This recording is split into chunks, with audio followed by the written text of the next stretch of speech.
તમને જાણીને નવાઈ લાગશે કે સુરતના વરાછા વિસ્તાર જે ડાયમંડ હબ તરીકે જાણીતું છે ત્યાં ડુપ્લિકેટ સોનાના ઘરેણાનું આખે આખું કારખાનું પકડાયું છે। આપણે ક્યાં જઈશું એ નવાઈ લાગે છે કે નકલી પનીર મળે, નકલી ઘી મળે, નકલી દૂધ મળે, નકલી કપડાં, નકલી ઘડિયાળો, નકલી શૂઝ, બધું જ નકલી છે। પણ તમને જાણીને નવાઈ લાગશે કે સુરતના વરાછા વિસ્તાર જે ડાયમંડ હબ તરીકે જાણીતું છે ત્યાં ડુપ્લિકેટ સોનાના ઘરેણાનું આખે આખું કારખાનું પકડાયું છે। બોલો, હવે તમે વિચાર કરો કે સોના જેવી વસ્તુમાં કે જે મૂલ્યવાન વસ્તુ છે એ પણ હવે ડુપ્લિકેટ ઘરેણાં લોકોને પધરાવવામાં આવી રહ્યા છે।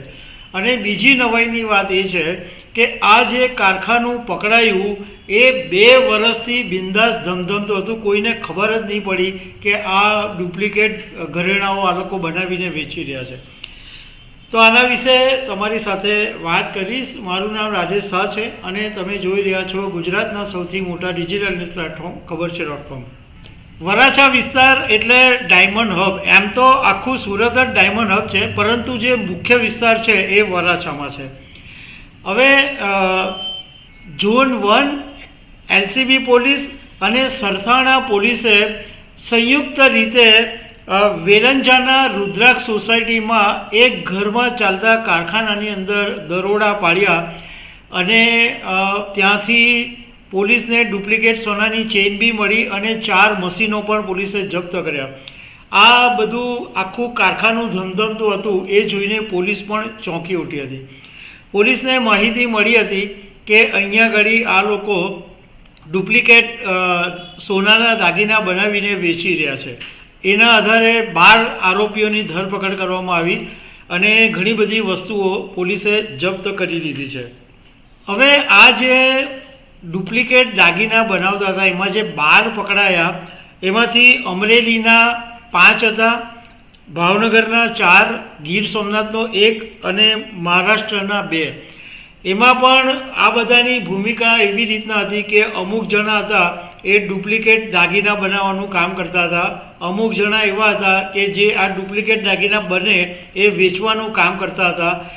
અને તમને જાણીને નવાઈ લાગશે કે આ ડુપ્લિકેટ દાગીના વેચતા પકડાતા એટલા માટે નહોતા કે એની ઉપર હોલમાર્કનો સિક્કો પણ મારી દેતા હતા અને એમાં 2 માણસો સ્પેશિયલ રાખેલા હતા જે આ હોલમાર્કનો સિક્કો બનાવવાનું કામ કરતા હતા। તો હોલમાર્કનો સિક્કો પણ બનાવી દે એટલે જ્વેલરોને જઈને પણ વેચે તો એક વખત તરત ખબર નહીં પડે।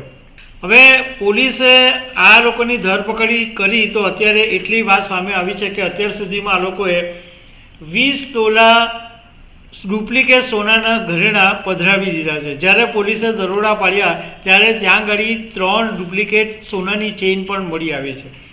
હવે આ લોકો જે સોનાની ચેઇન કે દાગીના બનાવતા હતા એમાં ચેઇનની અંદર જે હૂક આવે એની અંદર માત્ર 23% ગોલ્ડ નાખે અને બાકીનું બધું ડુપ્લિકેટ ધાતુઓ નાખી અને પધરાવી દેતા હતા।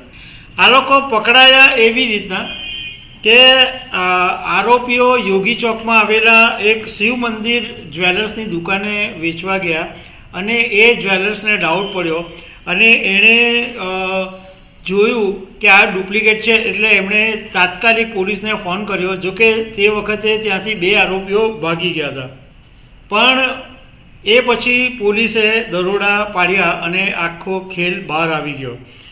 આની અંદર એક બીજી વાત સામે આવી કે એક રત્ન કલાકારને જે બેરોજગાર હતો એને સોનાની ચેઇન વેચીને 5000 રૂપિયા આપવાની લાલચ પણ આપવામાં આવી હતી અને એ રત્ન કલાકારે એક સોનાની ચેઇન વેચી પણ ખરી।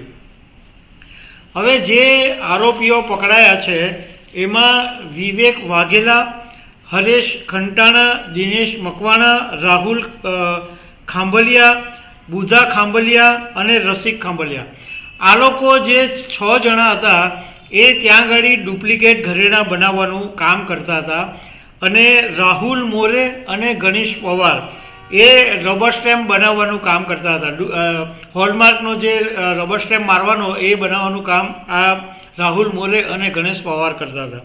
અને ગ્રાહક બનીને જ્વેલર્સ કે લોકોને આ સોનાના દાગીના પધરાવવાનું કામ છે એ વિમલ લંગાડિયા, રઘુ ખાંભલિયા, મનીષ ચૌહાણ અને સુરેશ લુણી આટલા લોકો કરતા હતા. પોલીસ હજુ વધારે તપાસ કરી રહી છે, પરંતુ સુરતમાં આ એક મોટો હાથ પોલીસને લાગ્યો છે.